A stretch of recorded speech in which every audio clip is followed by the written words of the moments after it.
ช่วงที่2ของ Education Today ได้รับเกียรติจากมิสเตอร์เจฟฟี่ซีฮัมมิลตัน Director of Startup ที่มาร่วมพูดคุยและให้ความรู้เกี่ยวกับ Startup กับการศึกษาในระดับมหาวิทยาลัยจะเป็นอย่างไรนั้นไปติดตามชมกันค่ะ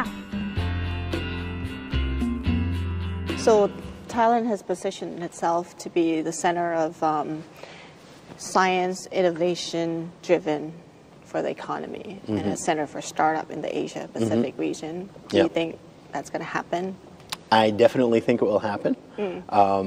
I do lots of work with different technology clusters, different divisions of the government, and there's a huge effort to make this happen. There's plenty of support.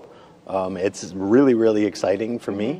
Coming from the United States to Thailand, I moved here because I specifically see and believe in that opportunity. And globally, I would say these are kind of revolutionary times.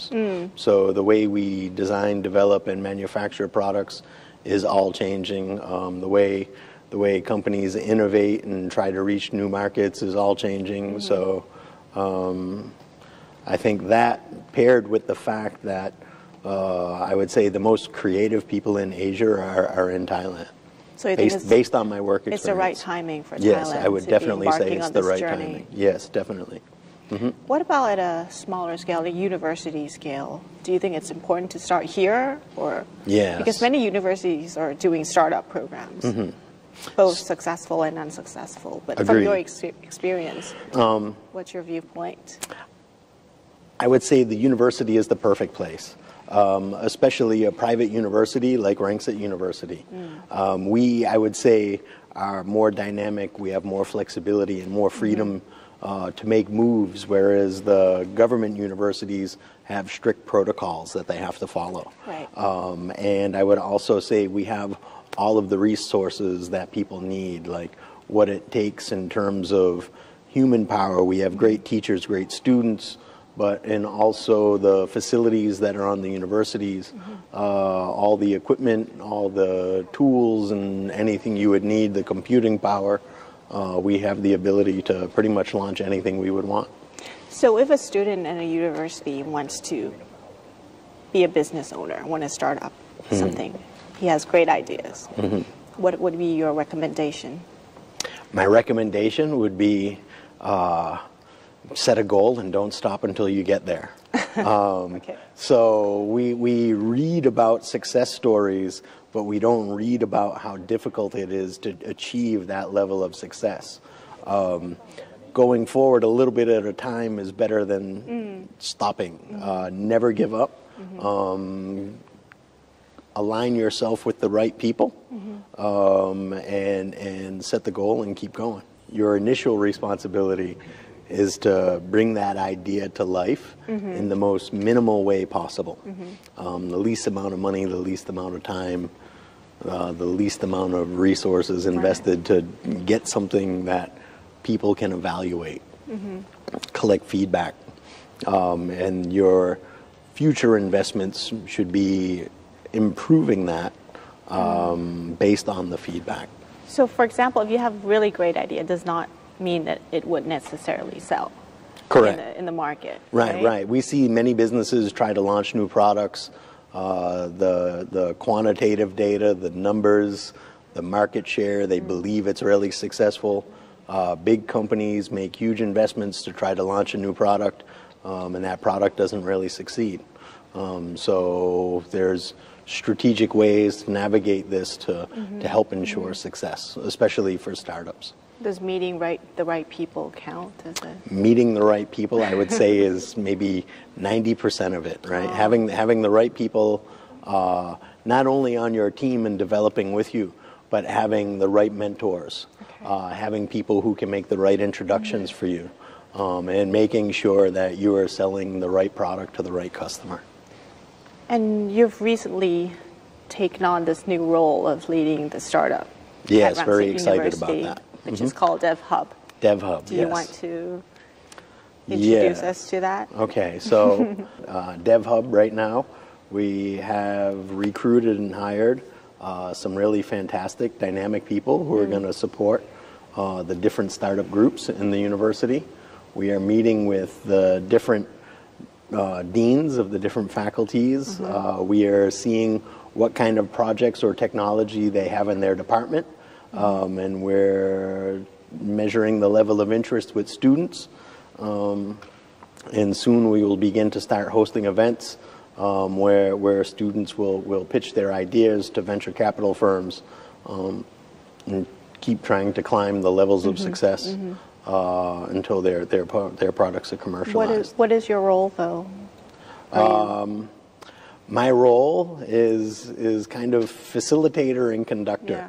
Yeah. So I will not only help teach and coach and train the teams, but I will bring venture capital firms to meet these teams. I will be kind of the conduit of launch and success.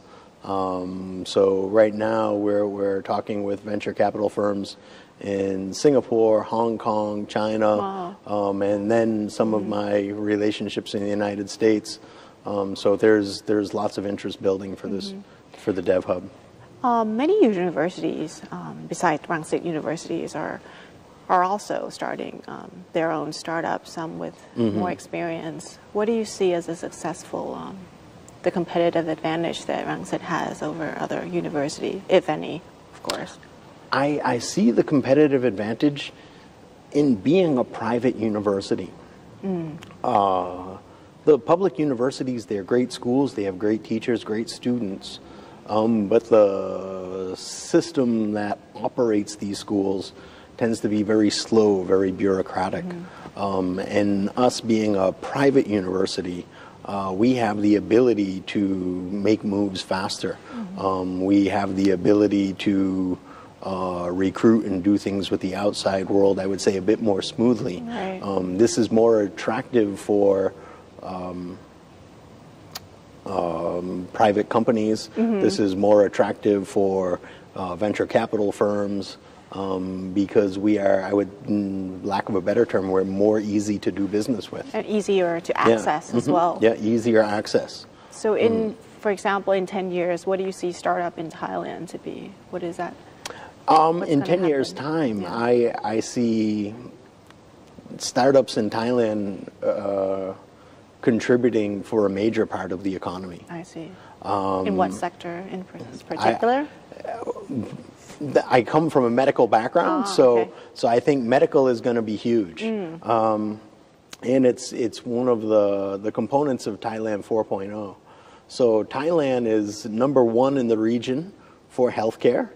Thailand is #1 in the entire world for medical tourism. And Thailand imports roughly 90% of its medical supplies. Okay. So there is a tremendous push to develop medical products, to become a medical product development hub. And when I say products, it doesn't necessarily have to be something physical. It could be a service as well. It could be a component of technology.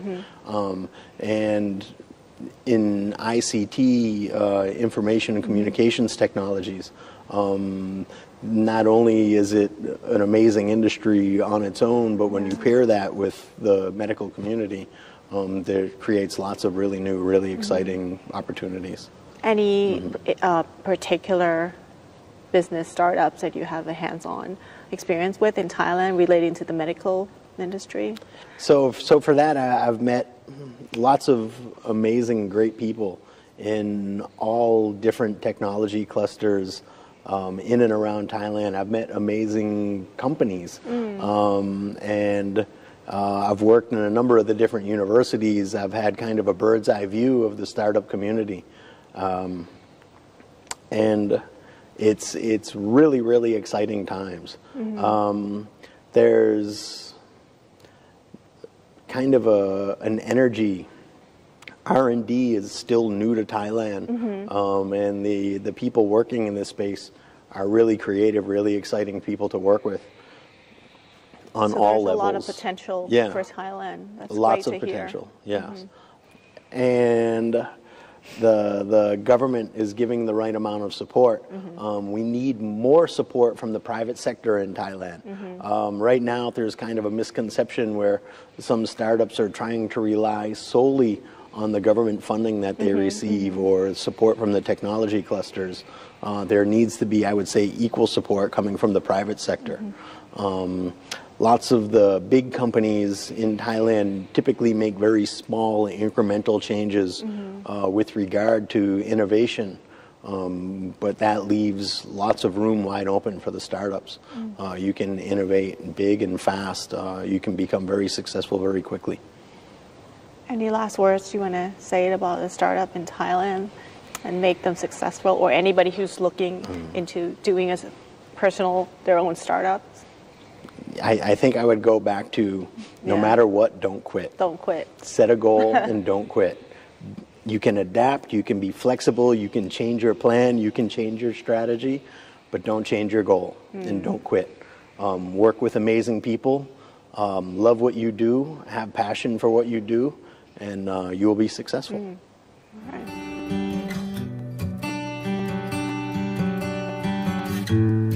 หลายคนคงได้ยินคำว่าสตาร์ทอัพกันมาเป็นระยะเวลาพอสมควรแล้วทั้งในและต่างประเทศและในประเทศไทยปัจจุบันก็กำลังผลักดันให้เกิดสตาร์ทอัพใหม่ๆเพราะเชื่อว่าสตาร์ทอัพจะเป็นอีกหนึ่งกลไกที่จะช่วยผลักดันประเทศไทยไปสู่ประเทศไทย 4.0 เช่นเดียวกับในประเทศอื่นๆทั่วโลกที่พยายามขับเคลื่อนเรื่องสตาร์ทอัพเช่นเดียวกันรายการ Education Today หมดเวลาลงแล้วพบกันได้ใหม่ในสัปดาห์หน้าทุกวันเสาร์เวลา 10 นาฬิกาถึง 10 นาฬิกา 30 นาทีทางสถานีโทรทัศน์ News 1และนี่คืออีกหนึ่งรายการคุณภาพจาก RSU Wisdom TV ทีวีแห่งมหาวิทยาลัยรังสิต